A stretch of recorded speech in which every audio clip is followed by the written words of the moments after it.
Morning children, let's continue our chapter. So our next fraction is equivalent fraction. So children, equivalent fractions means two or more fractions having the same value. Okay, equi means equal. So see children, the example is given in your book. Consider the following fractions bar. Fractions that name the same part of the whole are called equivalent fraction. If you look carefully, all these figures given alongside, you will notice that the same part of the rectangle is shaded, that is 1/4 of the big rectangle is shaded. Thus, the fraction 1/4, 2/8 and 3/12 name the same amount. So, see the first figure children. In first figure, the one part is shaded, okay, and total parts are 1, 2, 3, 4. So, what is the fraction here? It is 1/4. Now, see the second rectangle. देखो total number of parts 1, 2, 3, 4, 5, 6, 7, 8. Total 8 part, okay, and 2 parts are shaded. So the fraction is 2/8. Then next one, total number of parts 1, 2, 3, 4, 5, 6, 7, 8, 9, 10, 11, 12. Okay, total number of parts is 12. Okay, and how many parts are shaded? 3. Okay, so it is 3/12. So children, देखो 1/4, 2/8 and 3/12 they are equivalent fraction or not? Okay अब देखो children, इसको करने के लिए कैसे करके करते हैं. देखो इक्विवेलेंट का मतलब तो क्या होता है? Two or more fractions having the same value. Okay, अब आपको देखना है कि 1/4, 2/8 and 3/12 they are equivalent fraction or not. Okay, तो फर्स्ट फ्रैक्शन इज गिवन 1/4. ठीक है, फर्स्ट फ्रैक्शन तो कितना दिया है? 1/4.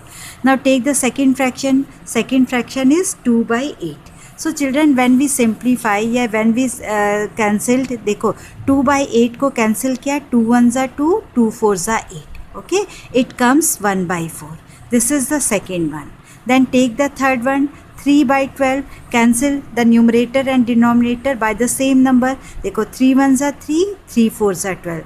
Again it also comes 1/4. So see children, the first fraction, second fraction and third fraction, the value is same, 1/4, 1/4 and 1/4. It means they all are equivalent fraction. Okay, equivalent fractions का मतलब होता है कि two or more fractions having the same value. जैसे 1/4, 2/8 और 3/12, इन सब की value same है. इन सब की वैल्यू कैसे करके सेम है? क्योंकि देखो ये तो आपका 1/4 दिया, 2/8 को जब आपने सिंप्लीफाई किया तो ये आया आपका 1/4. When 3/12 is simplify it comes 1/4. ठीक है, the value is same, that is 1/4, 1/4 and 1/4. It means they all are equivalent fraction. Okay, समझ आया children? Equivalent fraction. Okay, now children, how we find the equivalent fraction? So children, there are two methods, okay, to find the equivalent fraction. First method is multiplication method. First method क्या है आपका? Multiplication method. जैसे suppose आपको बोला है कि find two equivalent fraction of 1/4. Okay, तो first देखो फर्स्ट इक्विवेलेंट फ्रैक्शन फाइंड करने के लिए आप क्या करोगे? You have to multiply both numerator and denominator by 2. ठीक है, आपको क्या करना है? जब आप फर्स्ट इक्विवेलेंट फ्रैक्शन निकालोगे तो न्यूमरेटर, ये न्यूमरेटर है, the upper value is called numerator and the lower value is called the denominator. तो आपको क्या करना है? Both numerator and denominator multiply by the same number. ठीक है, तो फर्स्ट इक्विवेलेंट फ्रैक्शन निकालना है तो you have to multiply by 2. ठीक है, बोथ न्यूमरेटर एंड डिनोमिनेटर. अब आप मल्टीप्लाई करो 1/4, यहाँ पे 1 × 2, 4 × 2. देखो 1 2 ज़ा 2 एंड 4 2 ज़ा 8. ठीक है, तो फर्स्ट इक्विवेलेंट फ्रैक्शन आपके पास कितना आ गया? 1/4 का 2/8. Now find the second equivalent fraction. Second निकालने के लिए किससे मल्टीप्लाई करना है? 3 से. थर्ड निकालने के लिए 4 से, नेक्स्ट 5 से. इस तरीके से आपको करना है. तो स्टार्टिंग आपकी 2 से होगी, फिर 3 से होगी, 4 5 जितने भी आपसे पूछे हैं.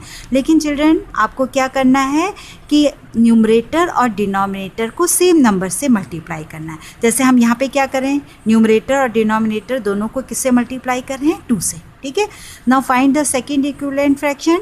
So both numerator and denominator multiply by 3. Okay, it comes 1 3 is 3 and 4 3 is 12. Okay, second equivalent fraction is 3/12. So children देखो, so the two equivalent fraction of 1/4 is 2/8 and 3/12. Okay, so they all are equivalent fraction. ये सारे क्या हैं आपके equivalent fraction है. कैसे करके देखो, फर्स्ट तो आपके पास 1/4 है. अब देखो 2/8 को जब आप कैंसिल करते हो तो कितना था, 2 1 ज़ा 2, 2 4 ज़ा 8, कितनी इसकी वैल्यू आई 1/4. 3/12 को सॉल्व करो, 3 1 ज़ा 3, 3 4 ज़ा 10, इट ऑल्सो कम 1/4. ठीक है, it means they all are equivalent fraction. ठीक है, आया आपको कैसे करके निकालना है. Okay, now next method is division method. ठीक है, कभी क्या होता है कि पूछा जाता है कि find the equivalent fraction by division method. Division method का डिवीजन का मतलब क्या होता है, you have to divide, but the condition is both numerator and denominator divide by the same number. जैसे आपके पास चिल्ड्रन था 10/50, आपको बोला इसके डिवीजन मेथड से इसका इक्विवेलेंट फ्रैक्शन निकालो. अब आपको चिल्ड्रन देखो ऐसा नंबर लेना है कि जो 10 और 50 दोनों मतलब सेम नंबर से ये दोनों डिवाइड हो सके. ठीक है, द नंबर इज़ 5, क्योंकि देखो 10 the unit place number is 0, 50 the unit place number is 0, it means they are divisible by 5. ठीक है, both the numbers are divisible by 5. तो numerator and denominator divide by the same number. ठीक है, तो यहाँ पे आप किससे डिवाइड कर रही हो, 5 से. तो देखो 10 डिवाइडेड बाय 5 करके कितना आया 2, 50 डिवाइडेड बाय 5 करके कितना आया 10. Okay, so 10/50 and 2/10 they are equivalent fraction. देखो कैसे करके, जब आप 10/50 को सॉल्व करते हो, देखो 0 0 cancel, it is 1/5. When we simplify 2/10, it also comes 1/5. तो both the values are same, 1/5, 1/5. इन दोनों की वैल्यू सेम है, 1/5, 1/5. It means they are equivalent fraction. ठीक है, तो ये कौन सा मेथड से आपने फाइंड आउट किया, equivalent fraction by division method. Okay children. Okay, now next is देखो writing a fraction in its simplest form. अब आपको और अच्छे से क्लियर हो जाएगा कि हम सिंपलेस्ट फॉर्म कैसे करके निकालते हैं. देखो सिंपलेस्ट फॉर्म क्या होती है, a fraction is in its simplest form when its numerator and denominator have no common factors other than 1. ठीक है, देखो किस तरीके से ये एग्जाम्पल से आपको क्लियर होगा. इस तरीके से देखो, जैसे सिंपलेस्ट फॉर्म है, जैसे आपसे पूछा है कि 6/8 एक्सप्रेस 6/8 इन इट्स सिंपलेस्ट फॉर्म. आपको 6/8 की सिंपलेस्ट फॉर्म निकालनी है. तो देखो कैसे करके आप सिंपलेस्ट फॉर्म निकालोगे. देखो इसके लिए भी 2 मेथड्स होते हैं. देखो आप सबसे पहले फैक्टर्स ऑफ 6 लिखो. फैक्टर्स ऑफ 6 कितना होता है, 1 2 3 and 6. They are the factors of 6. Then find out the factors of 8. Factors of 8 are 1 2 4 and 8. Now find the common factor. See children, देखो 1 is common and 2 is common. ठीक है, 1 और 2 is the common factor. ठीक, अब क्या करना है कि divide 6 and 8 by 2. अब यहाँ पे हम क्यों 2 को क्यों ले रहे हैं, क्योंकि 1 से डिवाइड करके तो हमारा सेम नंबर आ जाएगा. 6/8 को 1 से डिवाइड करोगे तो 6/8 ही आएगा.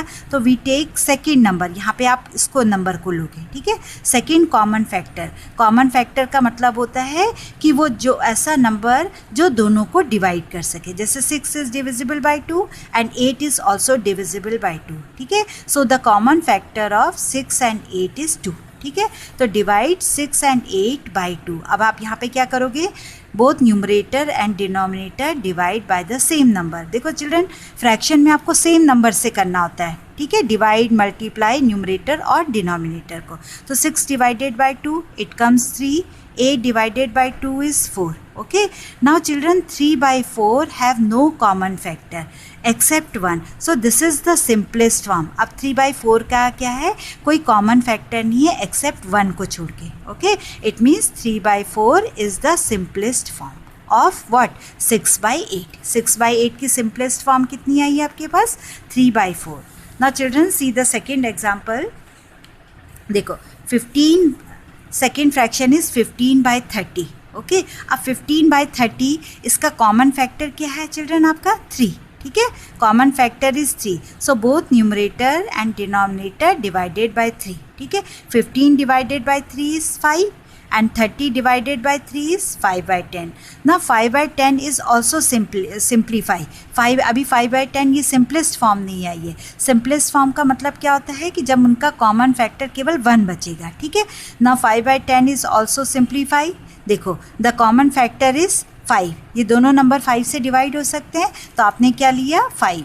देखो 5 divided by 5 is 1, 10 divided by 5 is 2. Okay, so 1 by 2. So the simplest form of 15 by 30 is 1 by 2. Clear, children? Okay. Now see the second method by simplification. Simplify the number by HCF method. So see children, when the numbers are large, अगर आपके numbers large हैं तो आप उसको HCF method से simplify करोगे.